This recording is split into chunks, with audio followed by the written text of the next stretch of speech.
Hello and welcome to the Omni Coalition News Show, aka TOCNS. This show is an amalgam of strange, weird, bizarre, off-the-wall, and otherwise things you don't normally see anymore from most news sources these days. During a time of political overabundance and divisiveness, we present you with more unifying topics to discuss for the most part. For links to the articles, the music done by Carrera, and anything else potentially interesting, check the underbar of the description below. Anyway, I am Aoxander, and today I am joined by... MTM. Yes, you are.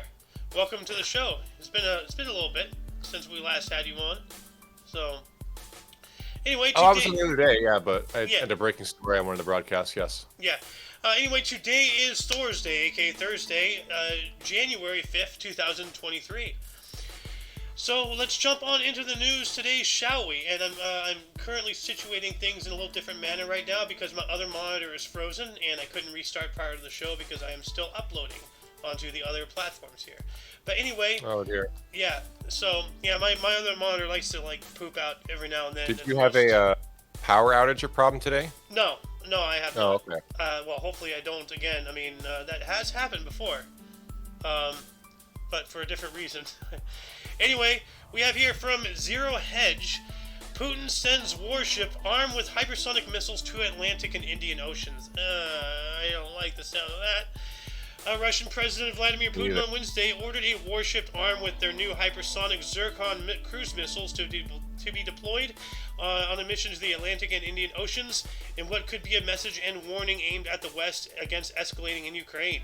The deployment of the frigate appears intended to make maximum possible public impact, given the announcement was made by Putin himself in a televised conference call with his defense minister, Sergei Shoigu. Oh, wow.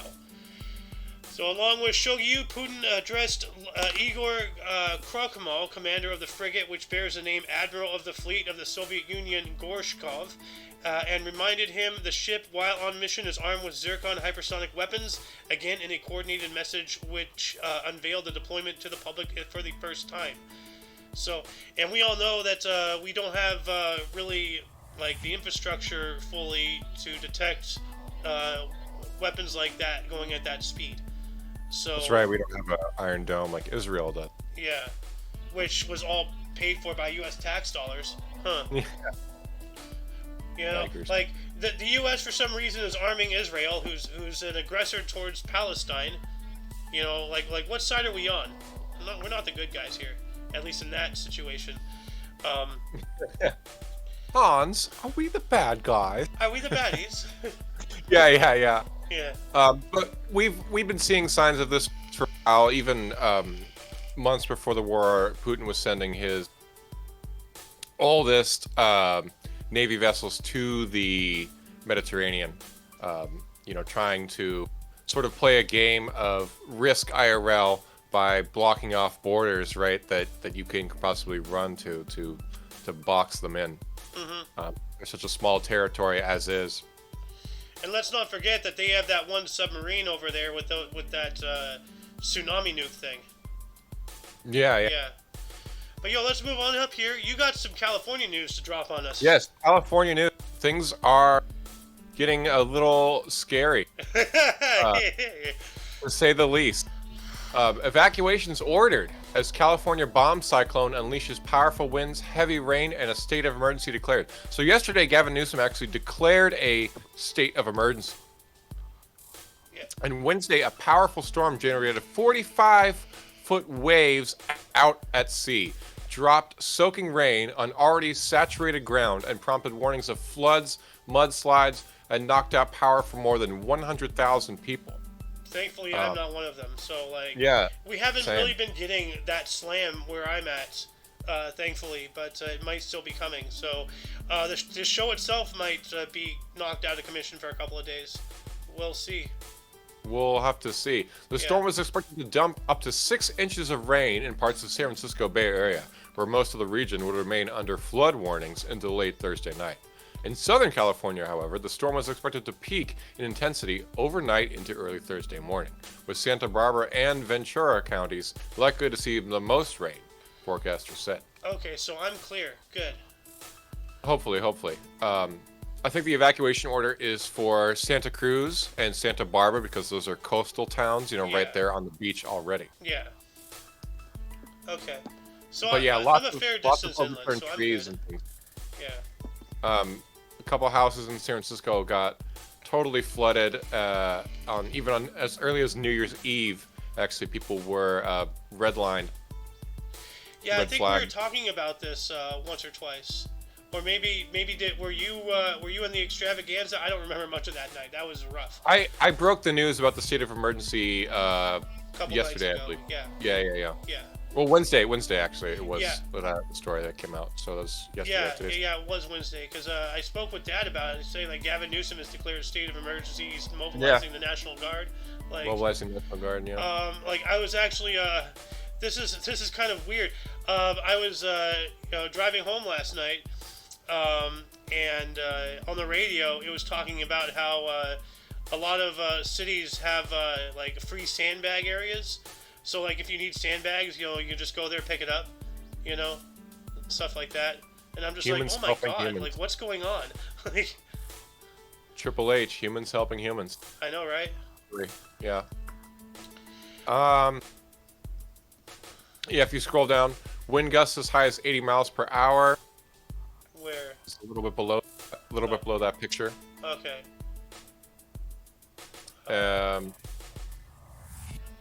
Wind gust. Is it this thing? No. Where's the wind gust that you're talking about? Oh, it's sorry, I scrolled a little bit too far down. My apologies. It's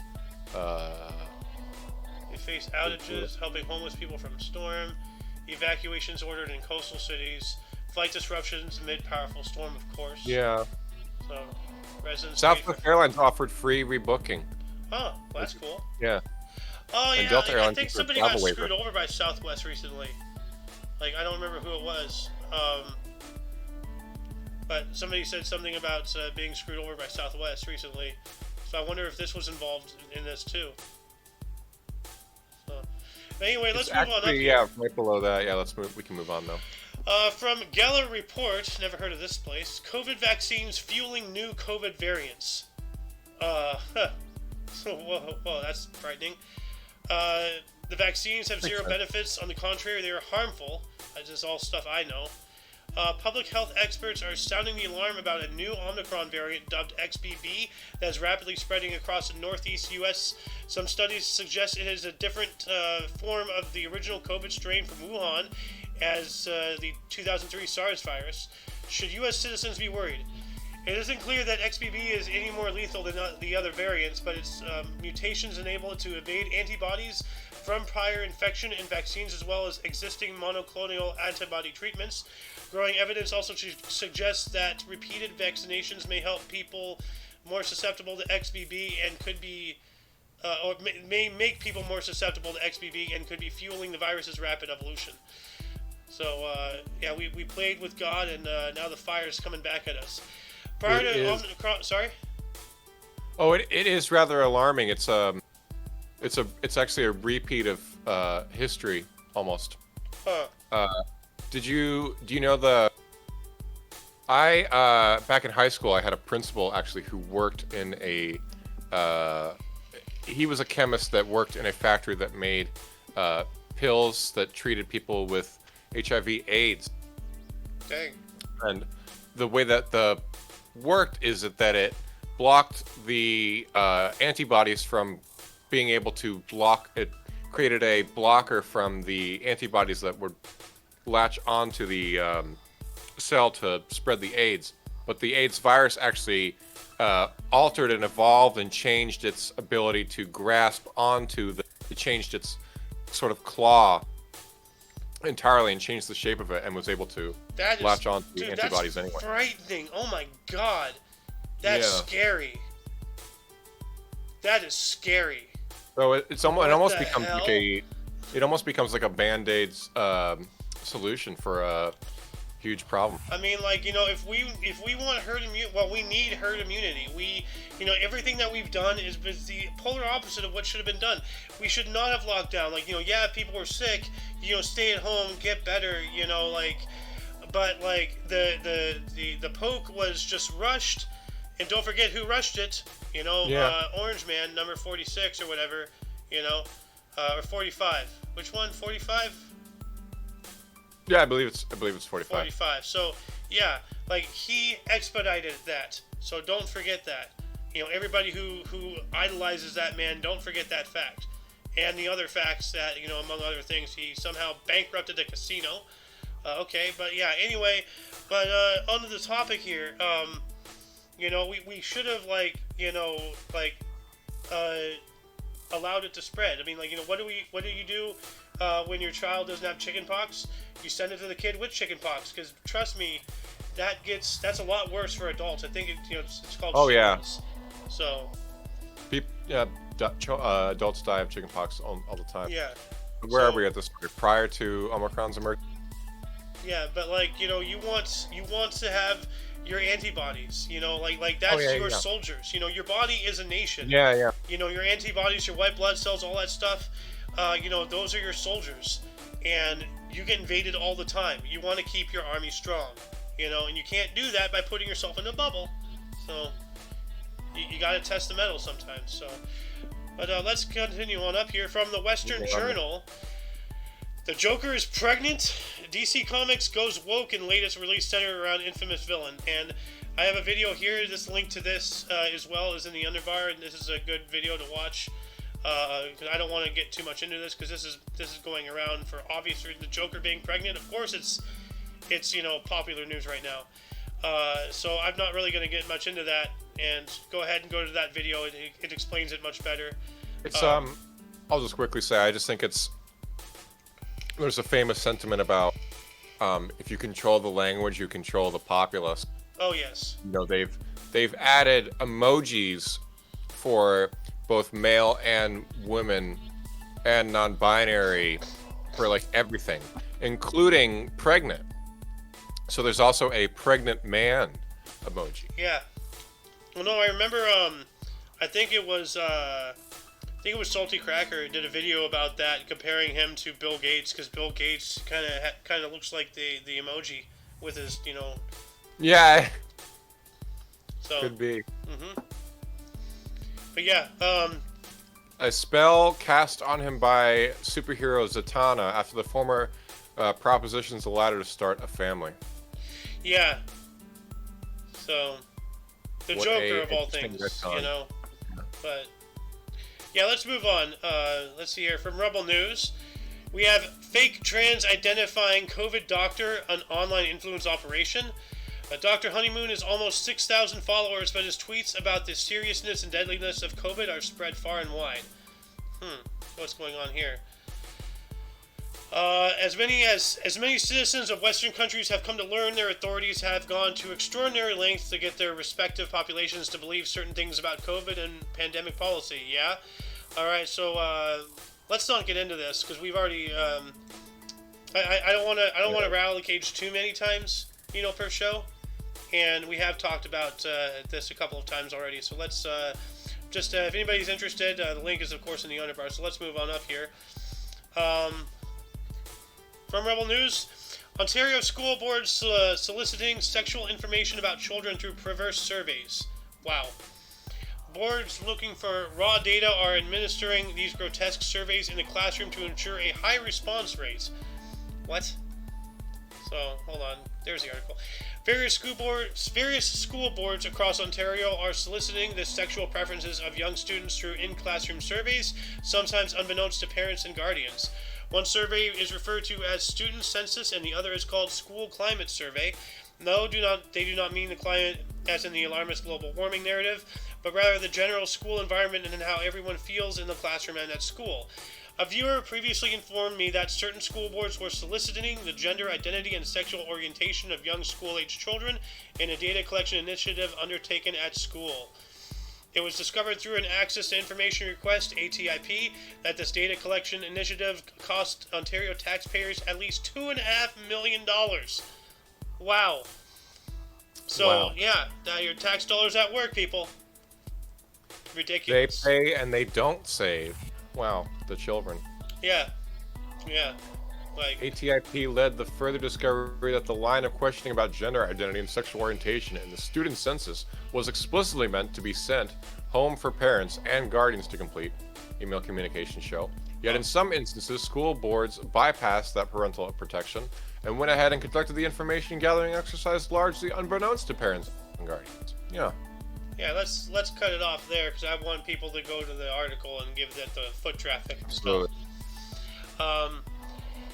But that is absolutely appalling. You know, like what are we gonna do? Like everywhere is a mess. Like everywhere, there's no one facet of our society that isn't like on fire right now. This is insane. Maybe we need more rain. We got to deal with the mud too, though. Yep. Yep. Got some more here. Do you want to take this one? In the last 100 years, there's been a 13-fold increase in infrastructure.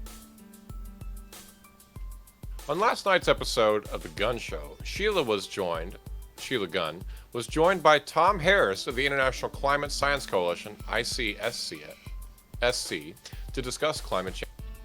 IC Southern California? Huh.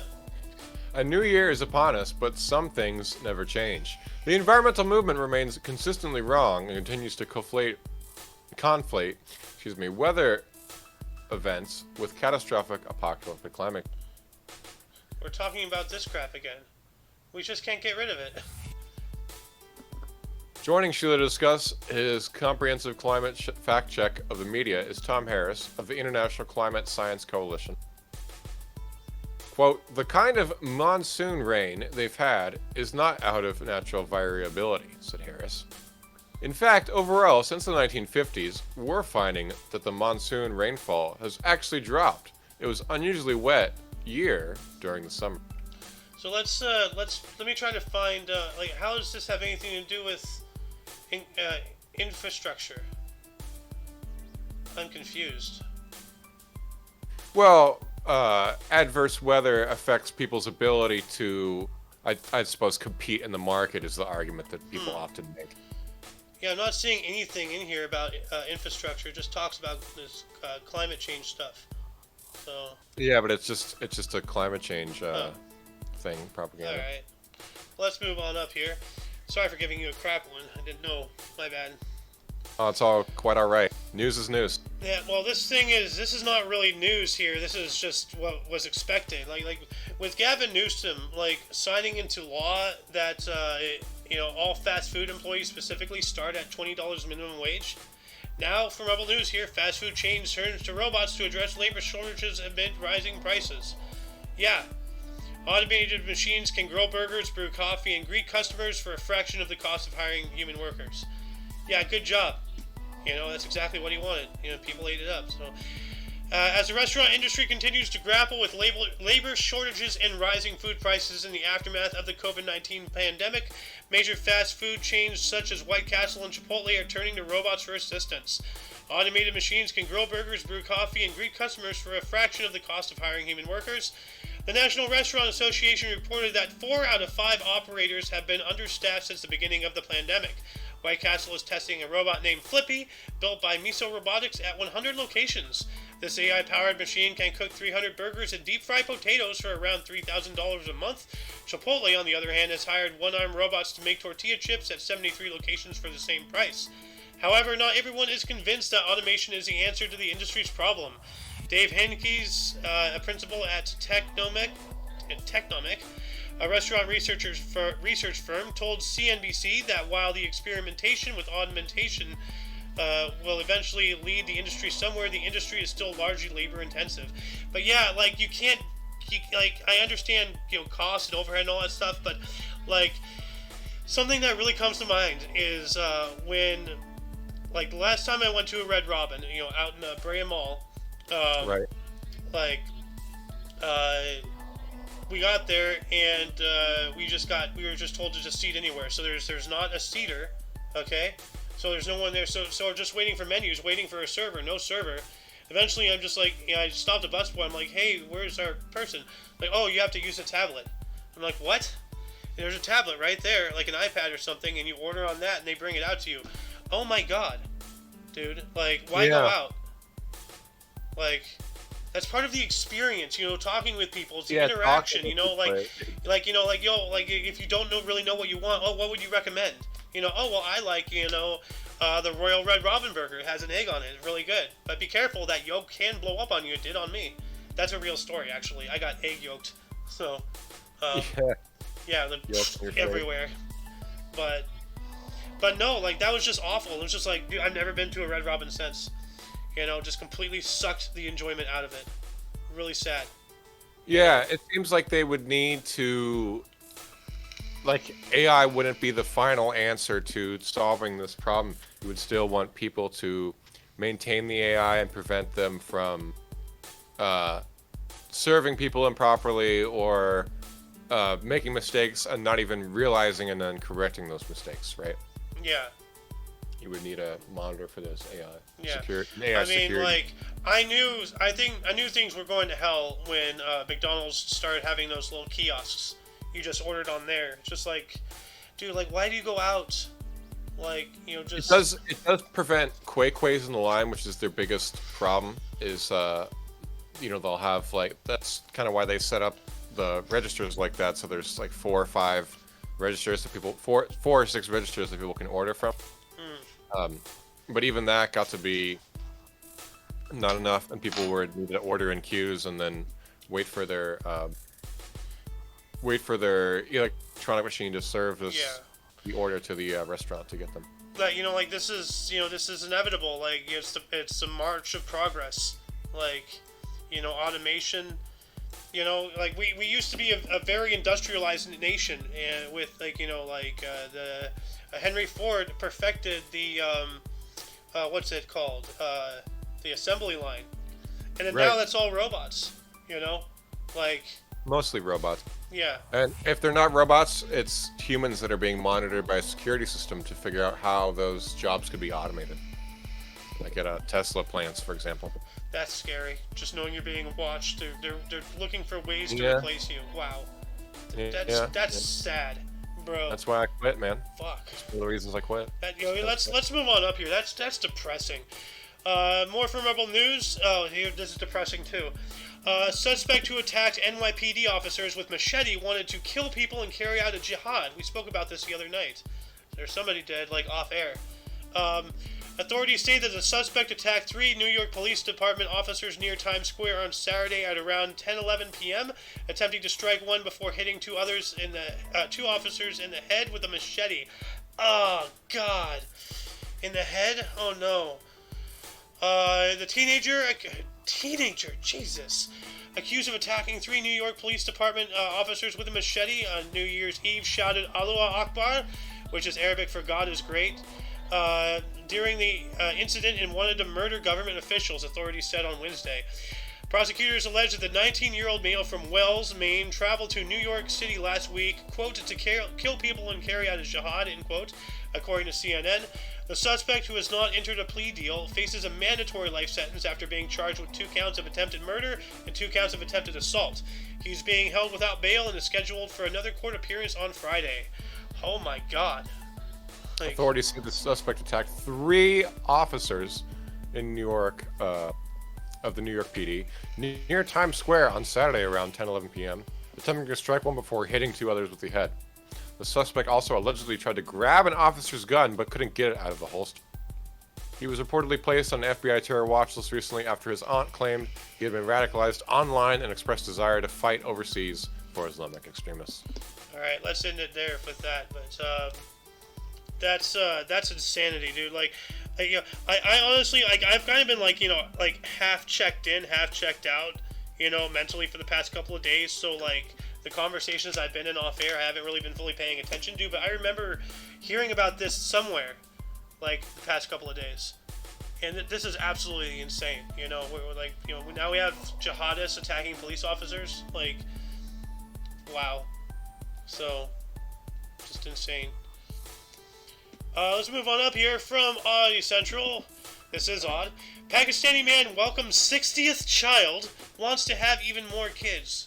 Dude, how can you afford that? Jesus. A 52-year-old doctor in Pakistan recently made news headlines for welcoming his 60th child and claiming he wants to have even more kids with his 3 wives. Sardar Jean Mohammed Khan Khilji, a resident of Quetta, the capital of Balochistan, has a very big family that he hopes to keep growing in the coming years. The Pakistani doctor who runs his own clinic in the city has 3 wives and just welcomed his 60th child, a son he named Kushal. Kushal. Yeah, that's a lot more than enough for most people, but Sardar... what is that? Three wives, 60. That's 20 children per woman. On average, yeah. Yeah, on average, yeah. If that's, unless there's, give or take. That is absolutely insane, dude. Like, why? Dude, this dude's gonna like make his own city. Just watch. Good. But yeah, no, all those kids, like, honestly, they really need to move as far away from each other, because now there is like a serious problem of incidental, inbreeding. Like, a generation or two later, like. No, yeah. Pakistan actually, in particular, has one of the highest populations of microcephalics in the world. Oh man. Which is crazy to me. And most stillbirths in the UK are from Pakistani families as well. Unfortunately. Wow, there you go. Let's move on up here from the mirror. Oh, this is dark here. Harry, as in Prince Harry, I believe, made chauffeur repeatedly drive through the Paris tunnel at exact speed Diana crashed. So it's through the tunnel at the same speed and repetitively, so back and forth. That's really weird. Prince Harry has admitted to his new book, in his new book, that he once has himself be repetitively driven through the tunnel in which his mum was killed at precisely 65 miles per hour in a bid to get closure. Oh, okay. So he's just trying to... It's a strange way to say goodbye, but okay. Yeah. Prince Harry has revealed that he asked the chauffeur to recreate the night of his mom died in hopes of ending the decade of unrelenting pain that followed her death. 2007, the Duke of Sussex asked his driver to take him through the Pont de l'Amal tunnel, where Princess Diana had sustained fatal injuries in 1997, according to leaked passages of his upcoming book, Spare. The then 23-year-old prince also requested that his chauffeur drive at about 65 miles per hour, to be precise, the same speed that his mother's car had been driving when it crashed. Harry, who had been in Paris attending the semi-final of the Rugby World Cup, then admitted to trying to fight his bodyguard, Billy the Rock, after drinking himself senseless to numb the pain following the incident. Ay, man. So, poor guy. Oh. It just goes to show, money doesn't solve your problems. You can still have a messed up family. Mm-hmm. Yeah. So, jeez, man. Princess Diana. Anyway, we got more here from the Mirror. 6 women were arrested after toddler dies at nursery in suspicious circumstances. The youngster died on Friday, December 9th, at a nursery in Bourne Street, Dudley, and a criminal investigation was launched following a visit by Ulsfed after the boy's death. 6 women have been arrested in connection with the death of a 1-year-old boy at nursery in Dudley, West Midlands. The tot's death is being treated as suspicious, police have said. The youngster died on... okay, we already read that one. The nursery has been closed by the government's Office for Standards in Education, Children's Services and Skills, along with other linked premises. 3 women, aged 20, 23, and 50, were arrested on Friday, December 16th, on suspicion of gross negligence, manslaughter, and were subsequently released on bail with strict conditions while police inquiries continue. So, yeah, I wish that this crime gets solved. That's awful. So... Bizarre. 6 women. Wow. Yeah. Well, it says here 3 of these women here, so... But I wonder what the other 3 were. Accomplices, maybe? Getaway drivers? Maybe like a janitor or something? I don't know. Yeah, inside woman. Yeah. Oh. Can I take this one? Yes, go for it. British girl 13 feared abducted on Caribbean island holiday after popping to shop. Huh. Oh, excuse me. Dalika White, Lazama's distraught family say They are beyond desperate to find their beloved daughter, sister, and niece, who was last seen walking along a street in Trinidad on December 17th. A young British girl is feared to have been abducted while on a family holiday in the Caribbean more than 2 weeks ago. Dalika White Lezama, 13, from Greenford, London, disappeared while accompanying her mom and brother on the trip to Trinidad to visit her grandmother. She was last seen on a black road after visiting a corner shop near her grandmother's house. In the town of Sangre Grande at around 4 p.m. on December 17th. Her family frantically began searching for her after realizing she hadn't come home 10 minutes later, but were unable to find any trace of the teenager.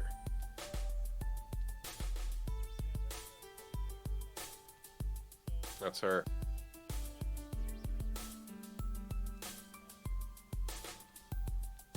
Oh, I forgot my mic was muted. Yeah, no, it's just saying, wow, like, she's tall for a 13-year-old. But, no, like, man, that's awful. Like,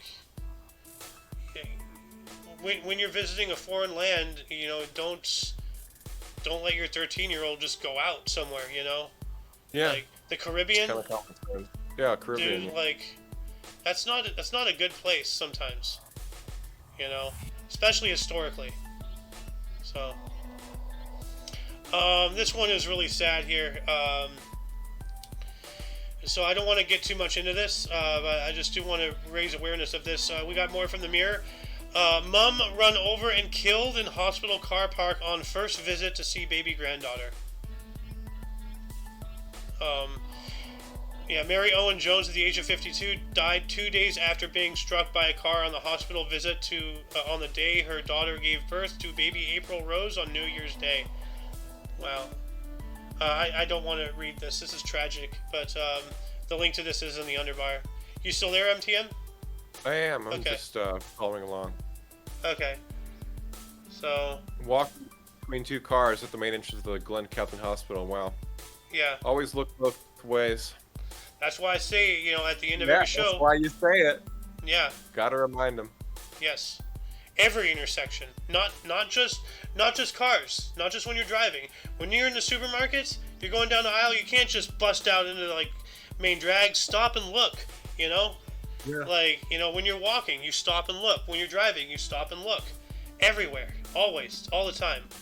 And so. I used to be a big enjoyer of longboarding, skateboarding, and biking around town, and I took a solidarity leave of absence one time. A friend of mine from an old job I worked passed away in a 5-way intersection accident. Oh my God! Admittedly, 5-way? a little bit harder. Yeah, it's crazy things going on here. Wow. Yeah. But yeah, absolutely. That's a little bit harder to look both ways on, right? You have to look all 5 ways into it. But yeah, I didn't realize that those existed. I've played, like, you know, City Skylines and I think that's the game. Where I played around. I've made like 8-way intersections and I've done like crazy stuff, but like 5 ways. Like, so here's a 5-way intersection here. Oh my God, dude, bro, like, look at that. How? Well, yeah, that's like a freeway overpass. No, that's not. That's oh, really? That's a surface street. Road. Wow. No, you can see the sidewalks right here, and the walk. Yeah, sometimes there's like circles or some kind of things like that, or a roundabout. Right. This is from City Skylines here. Like, some people get really creative. That's like a Celtic symbol or something. It is. Yeah. No, dude, like they get nuts. This looks like a starfish to me. Yeah, a little bit. I'm getting a lot of vibes of like that starfish from Suicide Squad, the final monster thing. Oh yeah, it even has yeah. Splits and its tentacle things, big ol' eye in the middle. But anyway, let's get back on track here. From UPI, man climbs tree to escape charging moose in Alberta. I would too. An Alberta man fled up a tree when he encountered an aggressive moose in his neighborhood and captured video of the animal charging back and forth below. David Meredith said he was walking in his Andrews, on the lake neighborhood in Red Deer when he noticed a moose nearby. Quote, he ended up doing a bluff charge, Meredith told CTV News, so I took that as opportunity to scream like a little girl and run up that tree, end quote. Meredith recorded the video of the moose once he reached a safe branch. The footage, which she posted on Facebook, shows the moose using his antlers to shake branches. Quote, he was grunting and had every intention to trample me by the looks of things, end quote, Meredith said. He said the moose finally left the area about 10 to 15 minutes, allowing him to climb down and walk home. So that's weird. He was straight up attacked. Yeah. Like, this moose was coming for him. Like, what is the problem? I was watching the home video. And yeah, the moose is kind of like stalking him and kind of like running back and forth in a very agitated manner. That's weird. I did not know. I've never heard of a moose eating meat or having any kind of carnivore aspect to its diet. It's bizarre. Well, I'm not sure if it was hunting for food. I think the moose just wanted to kill somebody, but that's just as weird, you know? Oh yeah. Weird. Anyway, more from Oopie. A message in a bottle found in Florida River 39 years later. A Florida couple who found a message in a bottle on the shore of a river were able to track down the Texas man who authored the message 39 years later, or earlier. Shelia and T-Ben Piles said they were participating in a neighborhood cleanup in South Jacksonville in February 2022 when they found an old bottle on the shore of the St. Johns River. The bottle bore writing that said "Look inside," and the couple opened it to find a message. Quote, if you are the person that found this bottle, please send a note to Ron Clark, quote, the message said. The note bore an address in Texas, but the couple said the bottle appeared to be decades old and they doubted the address would be current. Months of research in contacting Ron Clark, who turned out not to be the message's author, led to their discovering a man bearing the name lived in Mebane, North Carolina, and used to reside in Texas. So yeah, I'm not going to read the rest, so that way, go, you guys go read the rest. But that's pretty cool. So, yeah, look at that, look inside. Anyway, more from UPI here. 89-year-old woman received her master's degree. Yes, it's never too late to get educated, even when you're 89. So that's cool. An 89-year-old Florida woman had something extra to celebrate during the holidays when she received her master's degree. So Florida, hey, I know a couple people out in Florida. Well, a feel-good story from local Florida woman. Look at that. I know, right? How about that for a nice change of pace? Joan Donovan donned a cap and gown for a private graduation ceremony outside her Florida home to celebrate earning her master's degree in creative writing from Southern New Hampshire University.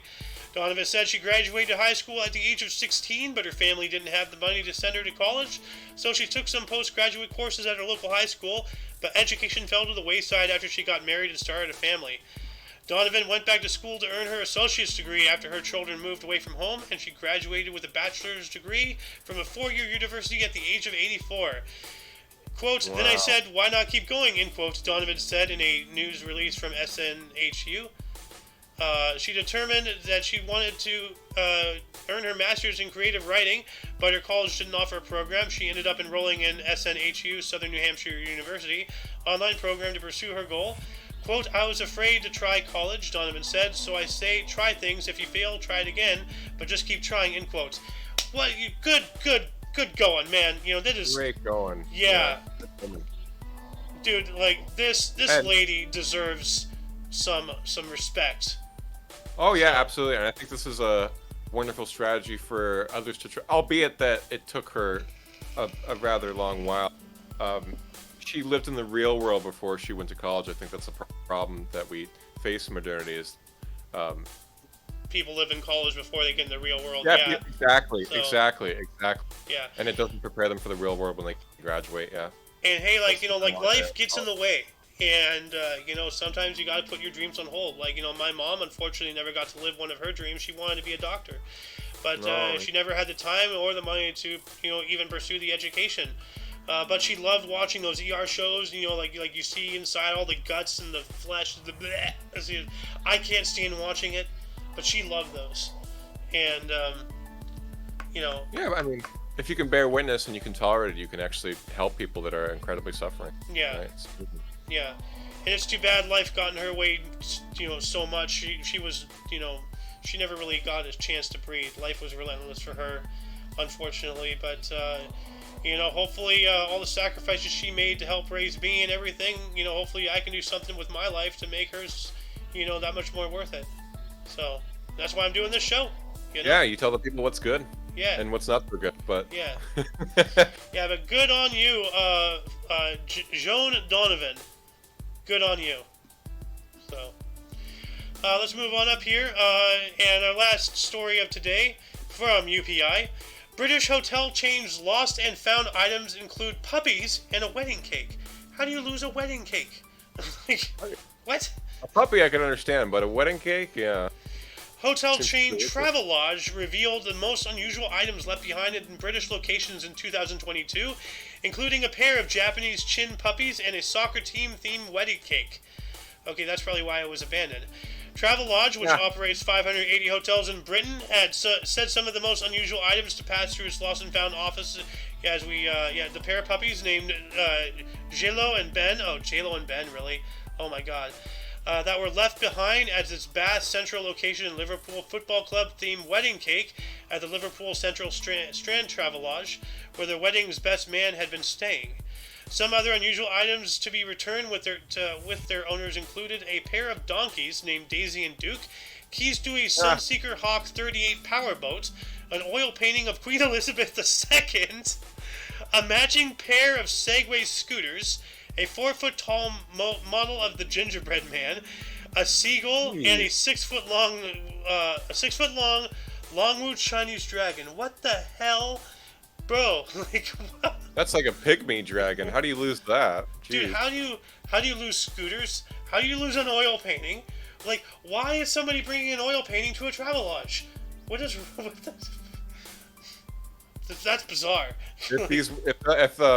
If those walls could talk, man. Oh man, dude, I would like to listen to some of those stories. Tell you what. But yeah, I tell you what, yeah. I tell you what. I sell news and news accessories. And that concludes the show. Yes, it does. Yeah.